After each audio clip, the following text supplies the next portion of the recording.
राधे राधे साथियों, मित्रों।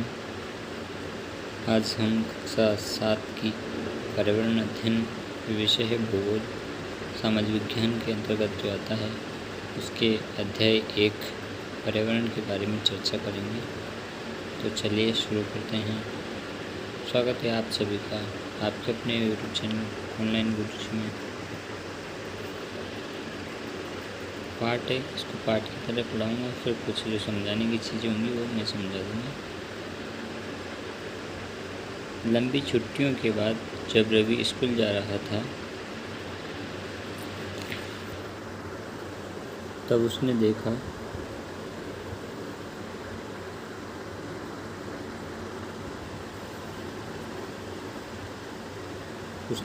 कि उसके स्कूल के निकट के खेल के मैदान में खुदाई हो गई थी। वही एक मैदान उनके खेलने के लिए वहाँ पर था। लोगों ने बताया कि वहाँ अनेक फ्लैटों वाली एक बड़ी इमारत बनेगी।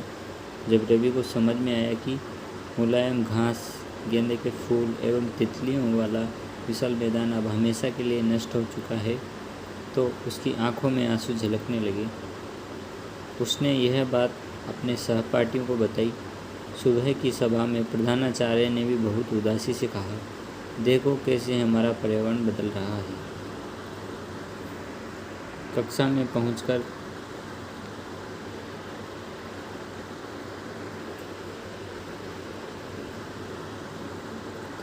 पहुंचकर रवि के शिक्षक ने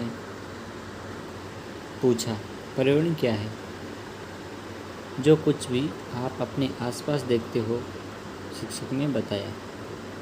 रवि ने कक्षा में पूछकर शिक्षक से पूछा था कि पर्यावरण क्या है। शिक्षक ने क्या कहा कि जो कुछ आप अपने आसपास देखते हो ना, वो ही पर्यावरण है। रवि कहने लगा, इसका अर्थ है स्कूल भवन, मेज़, कक्षा में रखी कुर्सियाँ, यहाँ तक कि खुला मैदान, सड़क, कूड़ा करकट। मेरे दोस्त, ये सभी हमारे पर्यावरण के अंग हैं। हाँ, शिक्षक ने कहा, लेकिन ज़रा रुको, कुछ वस्तुओं का निर्माण प्रकृति ने किया है, जैसे पर्वत, नदियाँ, पेड़, प्राणी, जबकि अन्य का निर्माण मानव ने किया है, जैसे सड़क, कार, कपड़े, किताब आदि। अब दो छात्र मिलकर कार्य कीजिए। अपने निकट बैठे सहपाठियों के साथ मिलकर प्रकृति एवं मानव द्वारा निर्मित वस्तुओं की सूची बनाइए।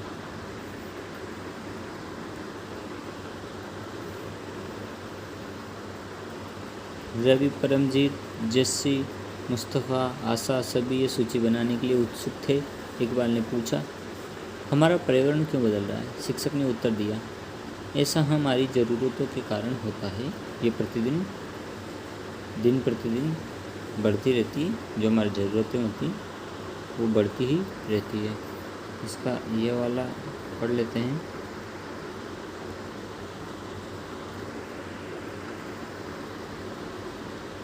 पर्यावरण हमारे जीवन का मूल आधार है।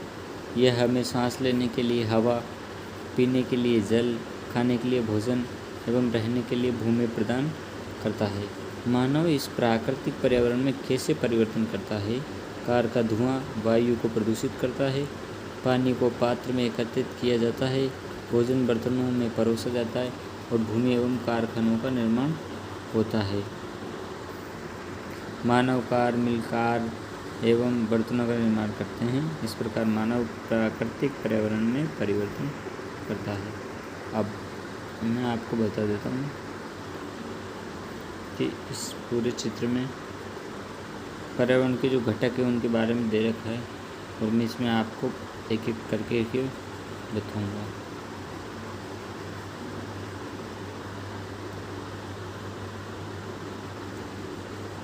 ये जो घटक हैं इसमें से नंबर 1 पर हम प्राकृतिक घटक को क्या कर सकते हैं, ले सकते हैं। तो ये नंबर 1 का घटक हो गया प्राकृतिक घटक। इसमें जलमंडल भी आएगा, वायुमंडल भी आएगा, स्थिर मंडल भी आएगा और सजीव या जैवमंडल भी आएगा। तो इससे एक के कितने भाग हो गए? इससे एक के हो गए 4 भाग। इसका दूसरा पोर्शन देखते हैं तो मानव स्वयं है। मानव में देखिए दूसरे नंबर का इसको बोल सकते हैं। तो इसमें पहला एक व्यक्ति हो गया, फिर परिवार हो गया उसका, फिर उसका समुदाय हो गया। तो पहले इससे समुदाय, समुदाय धर्म में परिवर्तन है, फिर शैक्षिक व्यवस्था है, शैक्षिक से आर्थिक और आर्थिक से राजनीतिक स्थिति उनकी होती है। ये दूसरा हो गया मानव। अब मानव से आएगा तीसरा उसका मानव निर्मित घटक। तो मानव आवश्यकता है, तो ये तीसरे नंबर पर हो गया। आवश्यकता है तो इमारत बनाई, फिर पार्क बनाए, पुल बनाए, सड़कें बनाई, मंदिर मस्जिद इमारतें बनाई, फिर कारखाने बनाए। ये पर्यावरण के घटक हो गए। इसलिए हम प्राकृतिक वातावरण में परिवर्तन करते हैं और कभी कभी उसे नष्ट भी करते हैं। जीवीय अजीवीय सजीव प्राणियों का संसार जैसे पादप एवं जंतु, अजीवीय निर्जीव पदार्थों का संसार जैसे स्थल। ऊपर के वार्तालाप से आप समझ गए होंगे कि किसी भी प्राणी के चारों ओर पाए जाने वाले लोग, स्थान, वस्तु एवं प्रकृति को पर्यावरण कहते हैं। यह प्राकृतिक एवं मानव निर्मित परिघटनाओं का मिश्रण है। प्राकृतिक पर्यावरण में पृथ्वी पर लाई जाने वाली जीवीय एवं अजीवीय दोनों ही परिस्थितियां क्या है, सम्मिलित है।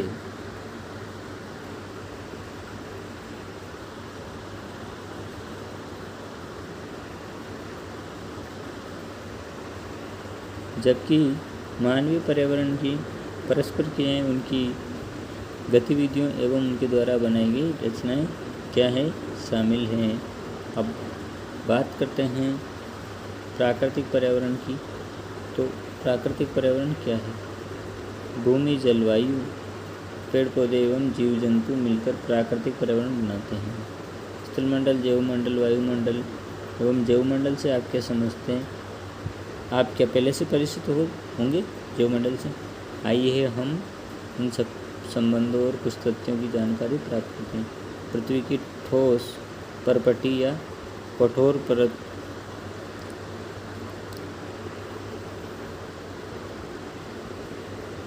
पृथ्वी की ठोस परपटी या कठोर ऊपरी परत को स्थलमंडल कहते हैं। क्या कहते हैं? स्थलमंडल। तो स्थलमंडल इसको कहते हैं, पृथ्वी की ऊपरी ठोस परत को क्या कहते हैं? स्थलमंडल कहते हैं। यह चट्टानों एवं खनिजों से बना होता है एवं मिट्टी की पतली परत से ढका होता है। यह पहाड़, पठार, मैदान, घाटी आदि जैसी विभिन्न स्थलाकृतियों वाला विषम धरातल होता है। ये स्थलाकृतियाँ महाद्वीपों के अलावा महासागर की सतह पर भी पाई जाती हैं। एक और चलिए इसका भी पढ़ लेते हैं। शब्द की उत्पत्ति। पर्यावरण यानी एनवायरनमेंट शब्द की उत्पत्ति फ्रेंच भाषा के शब्द एनवायर या एनवायरोनेर से हुई है, जिसका अर्थ है पड़ोस। स्थलमंडल वह क्षेत्र है जो हमें वन, कृषि एवं मानव वस्तुओं के लिए भूमि, पशुओं को चराने के लिए घास प्रदान करता है। यह खनिज संपदा का भी एक स्रोत है। आओ कुछ करके सीखिए। अपने आसपास के स्थल को देखिए और आपके पड़ोस में भूमि का उपयोग किस किस प्रकार हो रहा है उसकी सूची बनाइए। अपने घर एवं स्कूल में पास पानी उपयोग करते हैं, वह कहाँ से आता है? हमारे दैनिक जीवन में पानी के लिए विभिन्न उपयोगी सूची बनाई। क्या आपने किसी को व्यर्थ पानी बहाते देखा है? अब बात कर रहे थे हम जलमंडल की। तो एक स्रोत है जलमंडल में स्थलमंडल, वायुमंडल, जलमंडल। जलमंडल के क्षेत्र को जलमंडल कहते हैं। यह जल के विभिन्न स्रोतों जैसे नदी, झील, समुद्र, महासागर आदि जैसे विभिन्न जलाशयों से मिलकर बनता है। ये सभी प्राणियों के लिए आवश्यक है। पृथ्वी के चारों ओर फैली वायु की पतली परत को वायुमंडल क्या कहते हैं? पृथ्वी के चारों ओर फैली पतली परत को क्या कहते हैं? वायुमंडल। जल के क्षेत्र को जलमंडल कहते हैं। पृथ्वी का गुरुत्वाकर्षण बल अपने चारों ओर से वायु को थामे रखता है। यह सूर्य की झुलसाने वाली गर्मी एवं हानिकारक किरणों से हमारी रक्षा करता है। इसमें कई प्रकार की गैसें, धूल कण एवं जलवाष्प उपस्थित रहते हैं।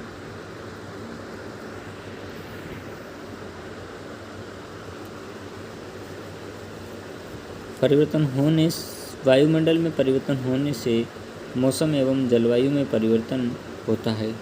पादप एवं जीव जंतु मिलकर जैवमंडल या सजीव संसार का निर्माण करते हैं। यह पृथ्वी का वह संकीर्ण क्षेत्र है जहाँ स्थल, जल एवं वायु मिलकर जीवन संभव बनाते हैं। बात करते हैं परितंत्र की। परितंत्र क्या है अभी देख लेते हैं। परितंत्र वह तंत्र जिसमें समस्त जीवधारी आपस में एक दूसरे के साथ तथा पर्यावरण के उन भौतिक एवं रासायनिक कारकों के साथ परस्पर क्रिया करते हैं जिसमें वे निवास करते हैं। ये सब ऊर्जा और पदार्थ के इस स्थानांतरण द्वारा संबंधित है।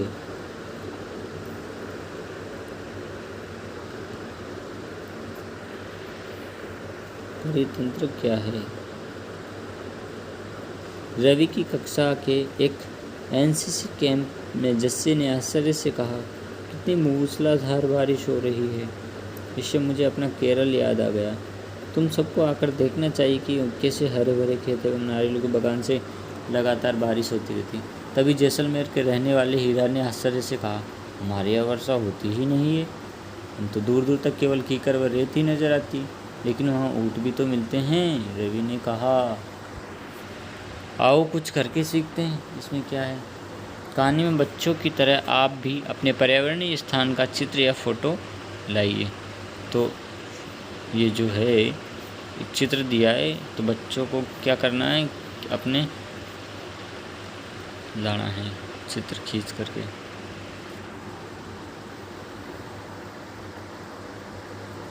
हीरा ने कहा, ऊँट तो मिलेंगे ही। जब तुम हमारे रेगिस्तान आओगे तो तुम्हें सांप, छिपकली एवं अन्य कीट भी देखने को मिलेंगे। रवि हैरत में पड़ गया। विभिन्न स्थानों पर पाए जाने वाले जीव जंतु, वनस्पति एवं लोगों के रहन सहन के तरीके इतने भिन्न क्यों होते हैं? क्या सभी का एक दूसरे के साथ संबंध है? बिल्कुल, बहुत संबंध है। शिक्षक ने कहा, सभी पेड़ पौधे, जीव जंतु एवं मानव अपने आसपास के पर्यावरण पर आश्रित होते हैं। प्राय वे एक दूसरे पर भी आश्रित हैं।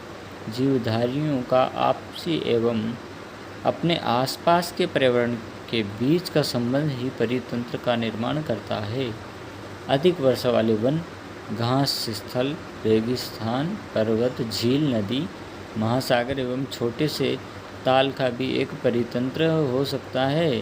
क्या आपको लगता है जिस पार्क में रवि एवं उसके मित्र खेलते थे वह भी एक परितंत्र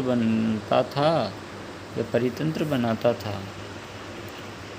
प्रत्येक वर्ष 5 जून को विश्व पर्यावरण दिवस मनाया जाता है। ये वेरी इंपॉर्टेंट है, इसको याद रखेंगे। वस्तु विनिमय पद्धति, यह वस्तु की अदला बदली का व्यापार है जिसमें धन का प्रयोग नहीं होता है। बहुत बढ़िया बात है भाई साहब। चलिए अभी और पढ़ लेते हैं, जानकारी और मिली जाएगी।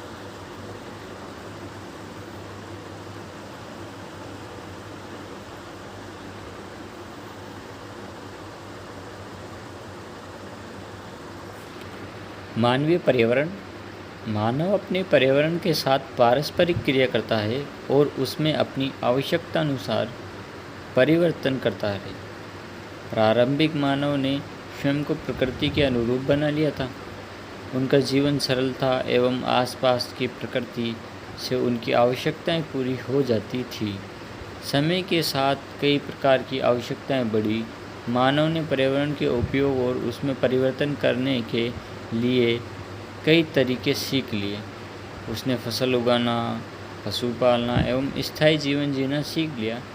पहिए का आविष्कार हुआ था। आवश्यकता से अधिक अन्न उपजाया गया। वस्तु विनिमय पद्धति का क्या हुआ? विकास। किसका विकास हुआ? वस्तु विनिमय पद्धति का। व्यापार आरंभ हुआ एवं वाणिज्य का विकास हुआ। औद्योगिक क्रांति से बड़े पैमाने पर उत्पादन प्रारंभ हो गया। परिवहन तेजी गति से प्रारंभ हुआ। सूचना क्रांति से पूरे विश्व में संचार सहज और द्रुत हो गया। द्रुत मतलब तीव्र, तेज।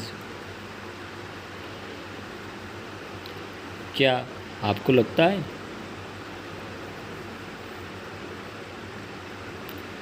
कि आप गर्मी में रसीला तरबूज एवं सर्दी में भुनी हुई मूंगफली खाना क्यों पसंद करते हैं?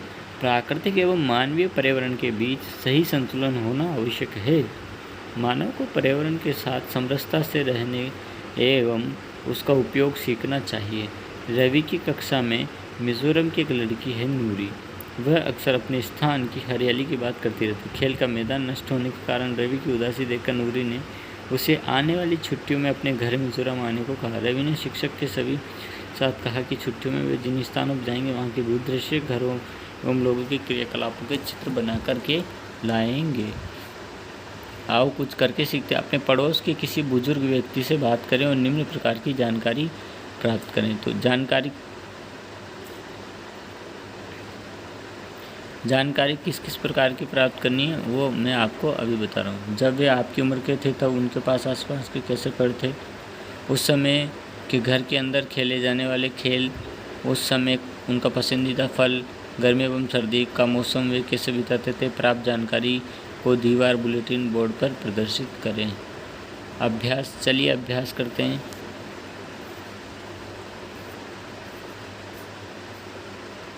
परितंत्र क्या है?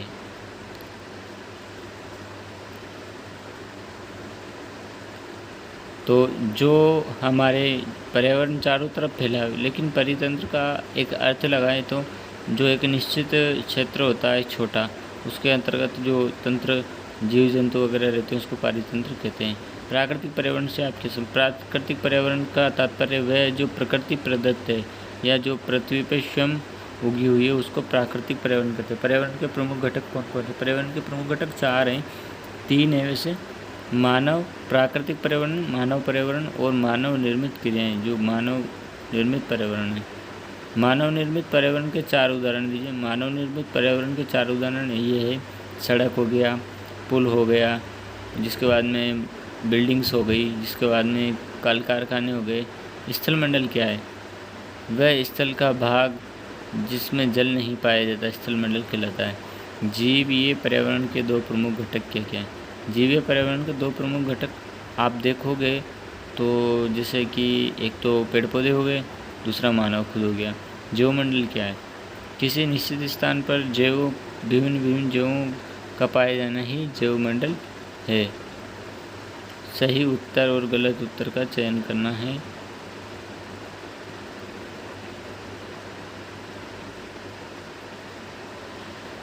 इनमें से कौन सा प्राकृतिक परितंत्र नहीं है? तो इसमें से प्राकृतिक परितंत्र का मतलब ताल नहीं है। इसमें से कौन सा मानवीय पर्यावरण का घटक नहीं है? मानवीय पर्यावरण का घटक तो स्थल। इनमें से कौन सा मानव निर्मित पर्यावरण है? जिसमें से सड़क है। इसमें से कौन सा पर्यावरण के लिए खतरा है? पर्यावरण के लिए खतरा तो जनसंख्या वृद्धि हुई।